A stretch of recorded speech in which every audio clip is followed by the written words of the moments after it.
You're listening to Houston Real Estate Radio. I'm your host, Shannon Register, and every week we bring you news and information you can use on your next real estate transaction. If you are a veteran, pay close attention. We've got some great information coming for you. We were talking last segment with Darren Lennemann. He's out of Las Vegas. He's calling into the program, and he was telling us about some of the changes coming down the pipeline. In 2015, they're actually going to be adding a section to the loan application where you check off whether you're a veteran or not, so that they're then able to give you the disclosure so that you know about your veteran benefits with the VA for a VA loan. So great information, and a few more things I wanted to talk to him about with appraisal issues that we see here in the Houston market, so wanted to keep him on the line. So Darren Lennemann is calling in from Las Vegas to finish our conversation. He's the Director of Policy for the Veterans Association of Real Estate Professionals, so he's got a real inside view on all of this. So let's just jump right into appraisals, because we know that one of the biggest roadblocks for using a VA loan in our Houston market has been appraisal issues. That has been the biggest roadblock. And the reason it's a roadblock is because you can take the same house and do an FHA or conventional loan and not have that problem, but you bring in a VA loan and you have a problem. We've seen it time and again. And you and I were talking last segment about how it's going to take educating everyone involved to stop this from happening, because it clearly does not happen in markets like Fort Benning, Georgia. Places where there are a lot of VA loans being made, you don't see these problems.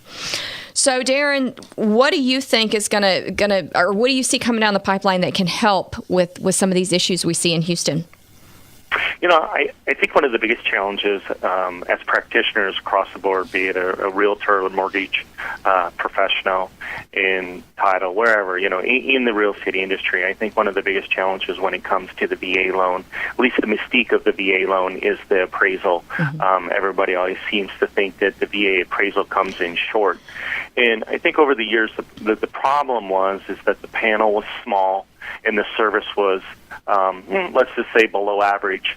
And one of the things that, VA Home Loan Guarantee really has focused on in 2014 and continued to try to perfect it, is they're really focusing on the panel at the VA regional centers. So what they have done is they have opened up the panel. So if there is appraisers out there that lenders are using in the Houston market, I recommend that those lenders have their appraisers reach out to the regional VA centers and get their names on these VA panels, because the panels are open and they are adding new appraisers to the panel.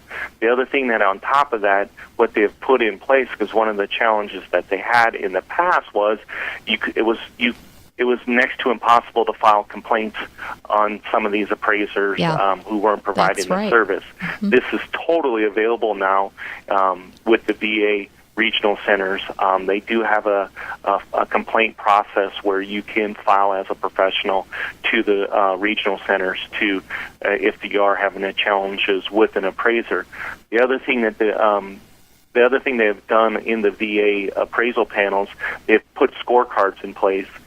In the past, the scorecard, I guess if you wanted to call it that, the appraiser had to deliver the appraisal in 10 days, mm-hmm, right? Mm-hmm. We didn't know if he set an appointment. We didn't know if he had an inspection, if there's an inspection, the day of the inspection was even set yet. Yeah. We didn't know anything. We just knew that in 10 days we were supposed to get an appraisal. Yeah. And if we didn't get that appraisal in 10 days, then we all started to scramble because we needed to find out what was going on with that appraisal. Right. Obviously, it was a customer service issue on the 10th day into a transaction, and we're past most of the time our due diligence periods. Right. So what we have proposed back to VA Home Loan Guarantee is, hey, the norm in the industry is 5 days on a turn time of an appraisal. Yeah. So can you get to that 5 days?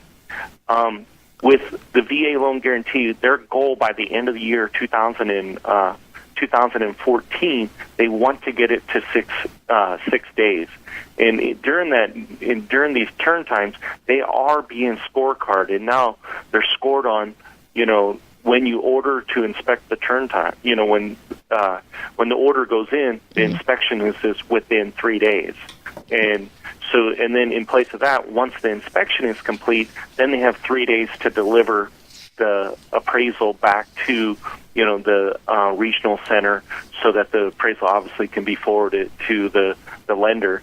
And so the goal by the end of 2014 is to get that to 6 days. It's just a tad under 7 days right now. They're still working on getting that down. Yeah. So we should see a huge, huge improvement in the customer service level of it. The other thing that they've implemented, and the reason why they're at 6 days versus 5 days, when they do the inspection on the appraisal or on the property, if the value doesn't come in at the purchase price, the lender is notified that there is a value issue. And so and at that point, you have the ability to challenge that, to challenge the value of the appraisal. But honestly, we've challenged many appraisals, and very, very seldom do you ever get anything done about it. I mean, I've had an appraisal come in 500 square feet off, and we challenged it, and we could not get them to change it. And that's having another appraiser go out and find out it is 500 square feet off. They still wouldn't change. I mean, it is such a challenge to try to get an appraiser to change it.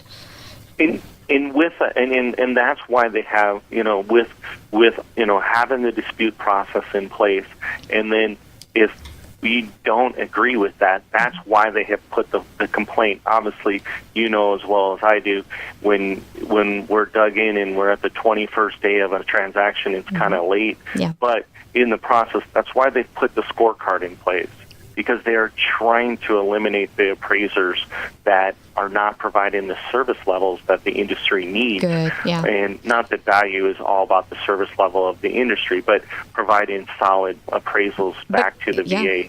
And because it's been a disservice to veterans that they haven't been doing it well.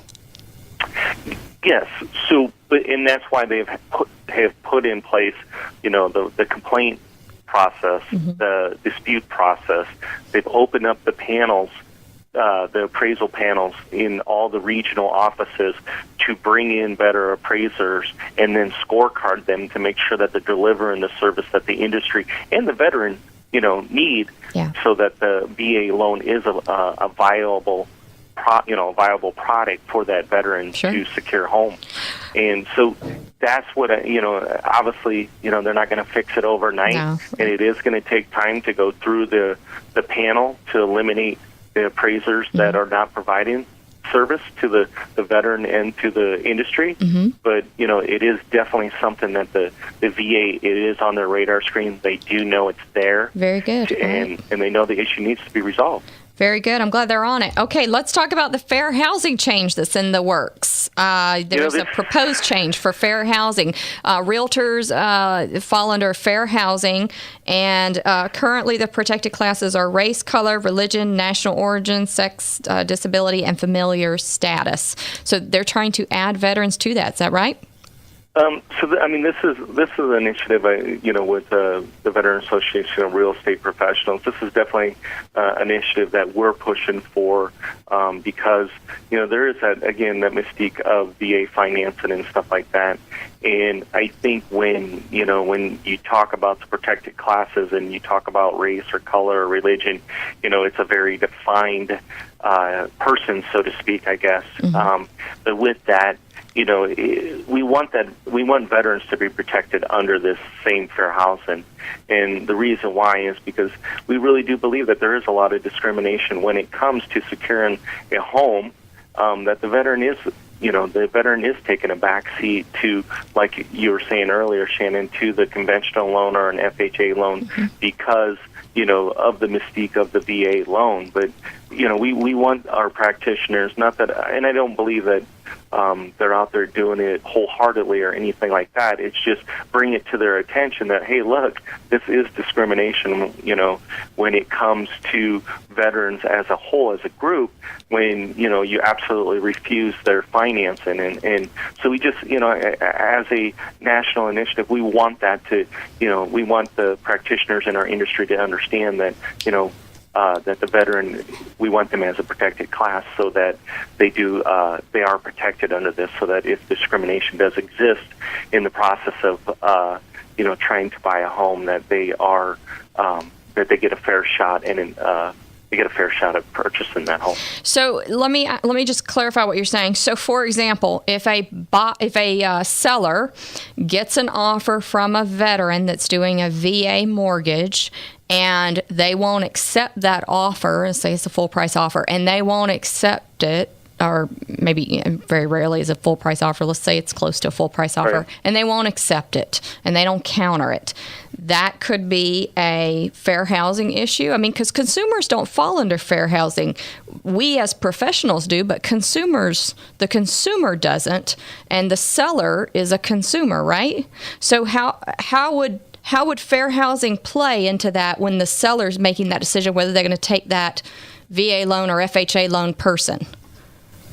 In that, and I guess in that category, again, it's coming back to a fair housing issue, and we want them as a protected class so that they're not being discriminated against. And if they refuse a VA, if they refuse a VA if offer, the seller obviously, refuses, yeah, the seller, that's his choice. He can pick whichever offer he wants. It's his house, right? Mm-hmm. But to bluntly come out and say, I don't want a loan to a veteran because he's doing a VA loan, mm-hmm. that's where our issue is, and so because I'm going to let me just tell you what most sellers say about a VA loan. They say, okay, I'm looking at a full price VA loan offer. Let's just say, for example, full price VA loan offer versus a $5,000 shorter offer with an FHA. They're looking at the difference, going, this FHA buyer's putting 3.5 down or more. The VA's putting nothing down. It's clearly a stronger offer if you put money down. Clearly a stronger offer if you put money down. So they're not discriminating against the veteran in that case or the VA loan. It's the fact that that person is not putting anything down. They don't have any skin in the game. Right. And I agree with that. It's just, to me, when it is, it's like any other housing discrimination. If I'm not gonna rent to this person because of his race, or if it's a blunt statement, yeah, of course it's a fair housing issue. If the seller chooses between four different offers and he happens to not choose the VA loan, that's his choice, mm-hmm. right? Right. Because he is the seller of the property. All I am stating, because they can say they're going to sell for cash only, nothing else, cash right. only, no FHA, no conventional, no nothing. Mm-hmm. In the reality of it, we all know the pecking order. It's cash, it's conventional, it's FHA, and it's right. VA. Let's say what it is. Right. Exactly. But because of the like you were saying, the stronger, the more skin in the game, so to speak, mm-hmm. the more it looks to the seller that it's a stronger buyer. Right. And so in that fashion, all we're saying is, when it comes to fair housing, is we don't want them to say, we don't want to loan money to this veteran. Okay. Or we don't want to sell this home to this veteran. That's all we're trying to get out there is, have it, don't bulk a veteran into a group where you think it's okay to discriminate against them. Mm-hmm. I guess that's kind of what we're looking at, is more of a, hey, put them on a level playing field with the rest of the offers. Yes, I get it. You want to take a cash offer because you believe that offer is stronger? Great. But don't decline this one because it's a veteran. Mm-hmm. Okay.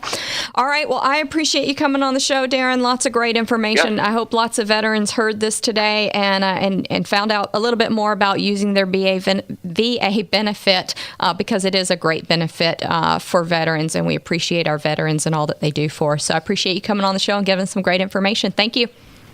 Hey, Shannon. And one thing, if they want to know where to look at their benefits, go to ebenefits.gov. Okay. And it has all their benefits, okay? Fantastic. Thank you. I appreciate it. All right. Have a good day, Shannon. You too. All right.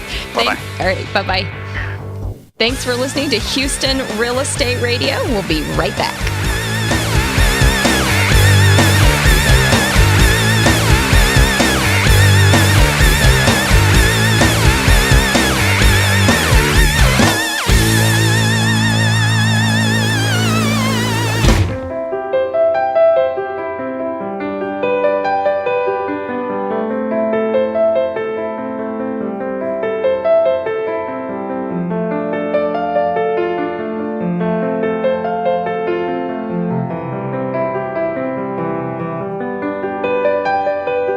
Bye.